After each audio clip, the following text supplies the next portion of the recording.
Hi everyone, I hope you did your taxes, because I sure as hell didn't, because I was watching movies. So here's everything I watched in June. The first thing I watched was Harry Potter and the Half-Blood Prince. I need to give a disclaimer here, because I can't be objective about these films, so I don't even bother rating them. I grew up at the height of Harry Potter fandom, and the books and movies were the background to me growing up. I've watched them more times than I can count, and I can quote all the films, especially Goblet of Fire, with alarming accuracy. And so needless to say, I kinda love this film. I know a lot of fans dislike how much it leaned into the drama around the kids and their relationships rather than Voldemort's backstory. A controversial opinion, I think it really works. It's the last Hogwarts film and the last one where they had even an ounce of normality. The last time they're gonna be our favourite boarding school kids. I think making it a teen drama and a bit more warm and fuzzy Hogwarts really sets up the last two films and what they're fighting for. The everyday friends and the people you care about. Sure, do all the relationships in the film work?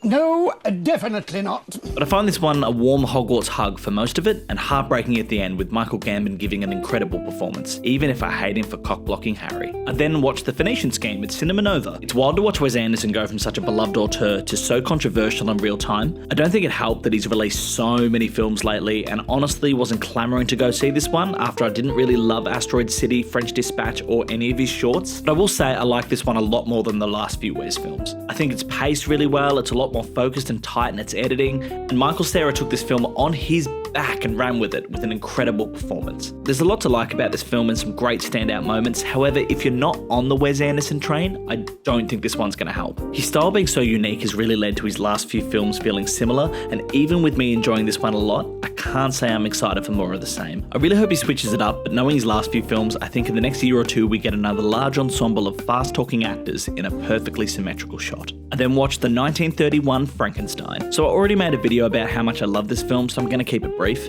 This is an undeniable classic for a reason.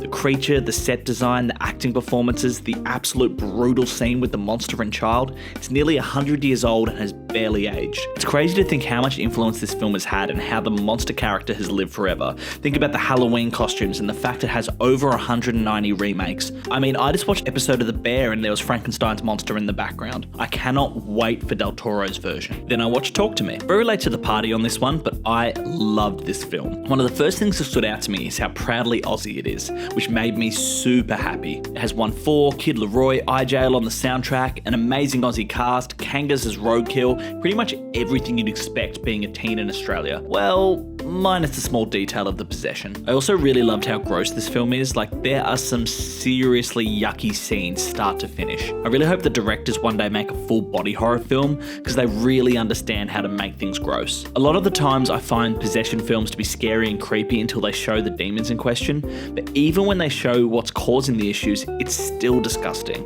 It doesn't destroy the tension at all and only heightens it. And also, more importantly, they nail landing the plane on this one with an incredible ending. So yeah, another film this month I absolutely loved. I'm also late to the party seeing Bring Her Back, but I'm planning to in July. So yeah, shout out Aussie films and Aussie creators. Then I got my heart ripped out by Materialists. This is another one I made a video about, so again I'll try to keep it brief. Fun fact, I'd already written most of the Frankenstein video and planned it being my first video I release. Then watching this in the cinema, it floored me so much, I decided spur of the moment I needed to talk about it. I love how it lures you into thinking it's a straightforward rom-com with its marketing and first act, and then Celine's song goes, nah, fuck it, I'ma make you cry. Me and my fiance walked around the city talking about this film for hours after we finished watching it. Sure, it's not perfect with the silly Pedro side story that TikTok has eaten up, but it's a small flaw in an incredible film. So give me more broke boy propaganda, Celine. I'm opening night for the rest of your career. Then I watched Battle Royale. This has always been a massive blind spot for me, but I knew with the release of Squid Game coming up, I'd finally get around to watching it. Boy, was I not disappointed. I just can't get over the sheer brutality of this film.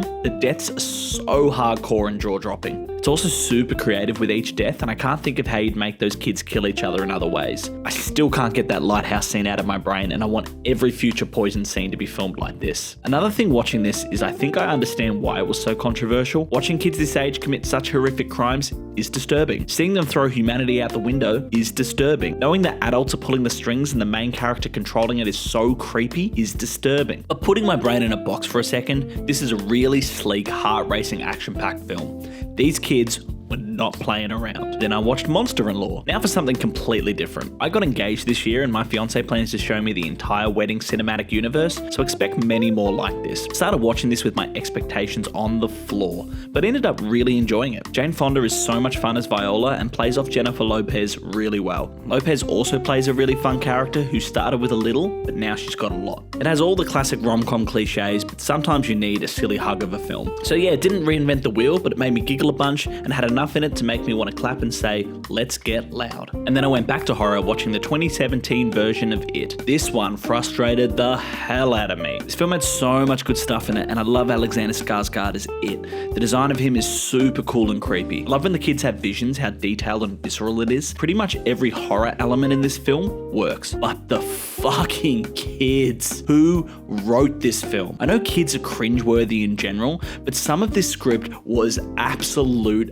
ass. Every line they deliver is awkward, clunky, and just cringy. Also, the stereotypical bullies in this film are insufferable. It's like the person who wrote this film was grown inside a lab and only saw teen dramas and based everything off that. It was just so over the top and stupid. I doubt they've ever heard people ever have a conversation before. It really took the air out of this film and made none of the scares have impact, as I would have been more than happy for these kids to end up dead. Looking back at my Letterboxd rating, I do think it's a bit high, so yeah, sum it up. Fuck them kids. Then I watched Happy Gilmore. I'm watching this in preparation for number 2, feeling pretty trepidatious after seeing the trailer because I love this film and I'm really terrified they're going to stuff it up. There's so much funny stuff in this film and Adam Sandler at the time was really firing on all cylinders. His sudden fits of rage had me in stitches, and he also does well being sympathetic here and getting the audience to root for him, something that can be really lost in this era of his career sometimes. And also every side character works so well. Shooter McGavin, Grandma, Chubbs, Ben Stiller as the orderly, not to mention Bob Barker possibly having the best scene in the whole film. I also find it funny how much of this film is just Subway product placement, but it kind of works. If you're going to shove a product down people's throats, you might as well weave it into the story. Quotable as hell, absurd, hilarious, one of Adam Sandler's best and most iconic. I remember a simpler time when loudly shouting Adam Sandler quotes in school was peak culture. Those really were the days. And then I watched The Lost World, Jurassic Park. What in the world are the reviews for this, as this is low-key a banger. It knows exactly why you're here and just leans all the way into it. You want dinosaurs? Here, have a bunch of fucking dinosaurs. You want action scenes? Here, have some breathtaking action sequences. You want dinosaurs doing cool kills? Here, I'll give you brutal death scenes shot in a really artistic way. Speaking of how this is shot, I think that's one of the best parts of this film, and it's got Spielberg's fingerprints all over it. There are some really cool dinosaur reveals, especially when you first see the T-Rex in the window, and there's 2 standout death scenes where they use blood flowing in the water to show death. It's such a cool imaginative way to do it instead of just showing the dinos ripping people apart.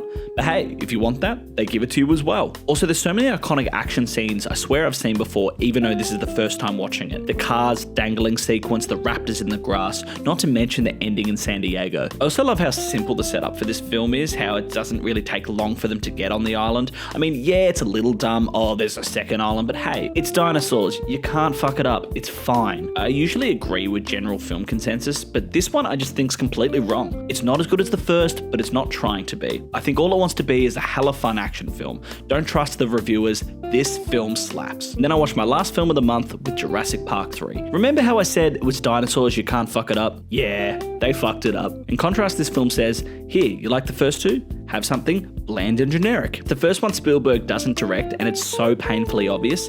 All of the interesting shots are replaced by, at the start, just shaking the shit out of the camera and then just tracking stuff continually. The acting's incredibly wooden, they consist of people either screaming or running away. And can someone please tell me why there is so much fucking running? I'm really trying not to swear in these videos because I know for YouTube it's mostly a no-no, but I can't talk about this film that's so fucking terrible without swearing. I can't help it, I'm sorry. The dinos are also no longer animals and just crazed killing machines, and the raptors are just ridiculously OP. They can do everything. Yeah, there's some really cool moments. I mean, shout out to the birdcage, it pretty much gave it a star by itself. Overall, this is just a tedious, artless mess. I really understand why they binned the franchise after this one. I also managed to somehow watch 2 seasons of Severance. I think it was 2 seasons. I might have started it before this month. Whatever.